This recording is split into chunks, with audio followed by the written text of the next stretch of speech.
perkenalkan, nama saya Delia Asri Rahayu. Saya merupakan salah satu mahasiswi di Universitas Balai Bandung, program studi Pendidikan Bahasa Sastra Indonesia dan Daerah. Nah, kali ini saya akan sedikit menjelaskan atau memaparkan apa yang saya pahami mengenai salah satu mata kuliah semester 4, yakni semantik. Dalam semantik ini, pembahasan yang akan saya jelaskan adalah atau ulang kembali adalah relasi makna.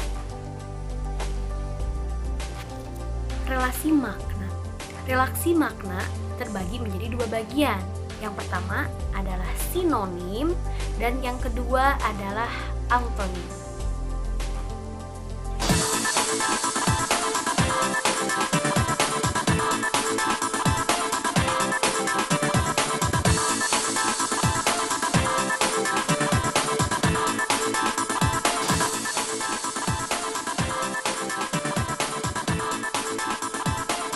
Pasti jika mendengar kata sinonim sudah tidak asing lagi untuk kita.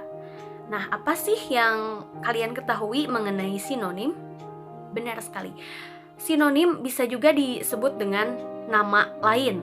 Nah, secara etimologi, sinonim itu berasal dari Yunani, yakni terbagi menjadi sin dan anoma. Anoma itu artinya nama, sedangkan sin adalah dengan. Jadi, secara harfiah, sinonim itu berarti nama lain untuk benda atau hal yang sama. Nah, kemudian salah satu tokoh, yakni Venhar, menyatakan bahwa sinonim itu adalah berlaku untuk hal yang sama dan bersifat mutlak.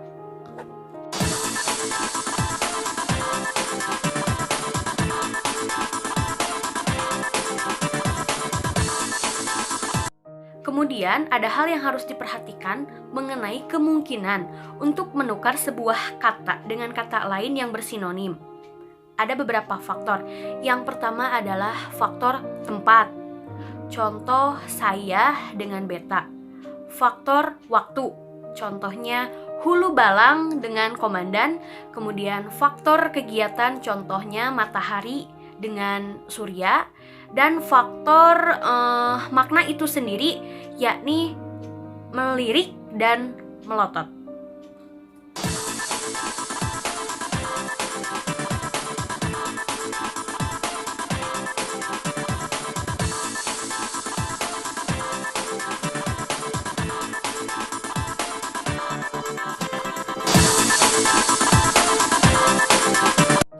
Ada hal yang harus diingat adalah sinonim dan perkembangan kosakata adalah pergantian kata-kata.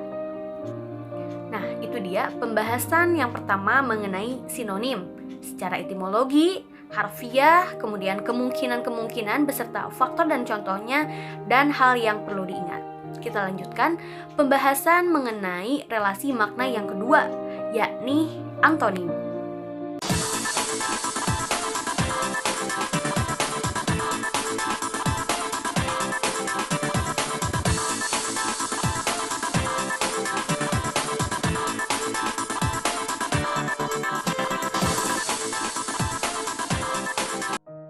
Adalah antonim.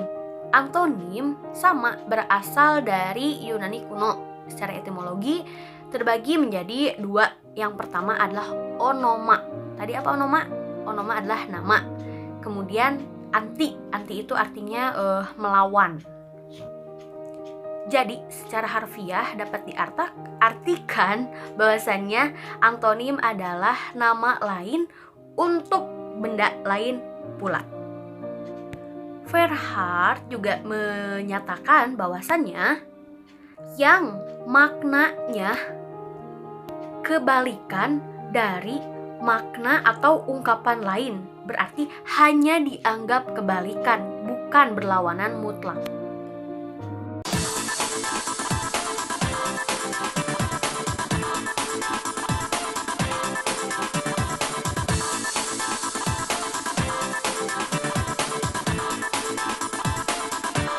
setelah tadi dibahas mengenai antonim secara etimologi dan secara harfiah, kemudian ada pernyataan dari Van Hart, kita lanjut ke pembahasan mengenai ragam antonim.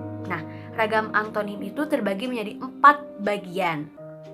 Yang pertama adalah antonim komplementer atau antonim pasangan, berlawanan, kebalikan, tetapi saling melengkapi. Contohnya adalah hidup dan mati.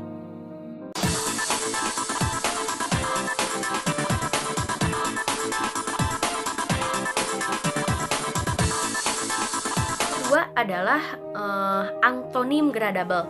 Antonim gradable ini dapat diartikan bahwasanya pengaktifan suatu kata adalah bersinonim dengan kata lain. Artinya, kekurangan sesuatu merupakan kelebihan sesuatu yang lainnya.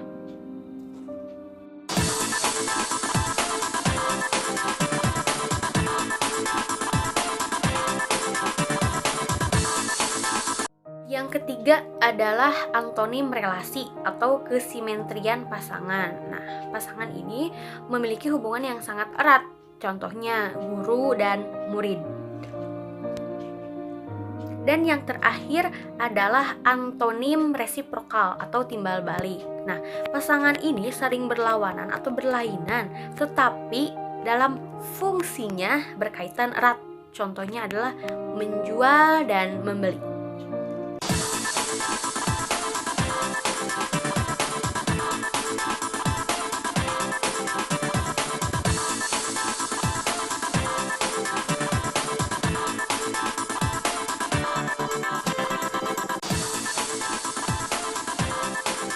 Itu dia penjelasan mengenai ragam antonim. Setelah tadi dibahas mengenai sinonim, antonim, pada bagian relasi makna juga terdapat satu pembahasan, yakni homonim.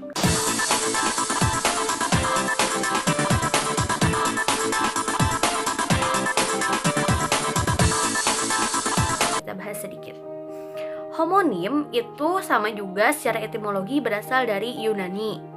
Terdiri dari homo, artinya sama, dan onama yang artinya nama.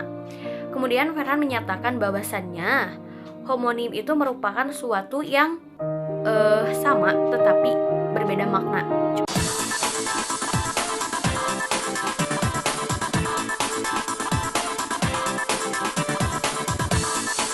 Contohnya dalam kata bisa. Bisa itu dapat diartikan sebagai mampu, sanggup. Tetapi dalam kata lain atau penempatan lain, kata bisa itu berarti racun. Contohnya pada kata ular berbisa. Itu berbisa artinya racun. Nah,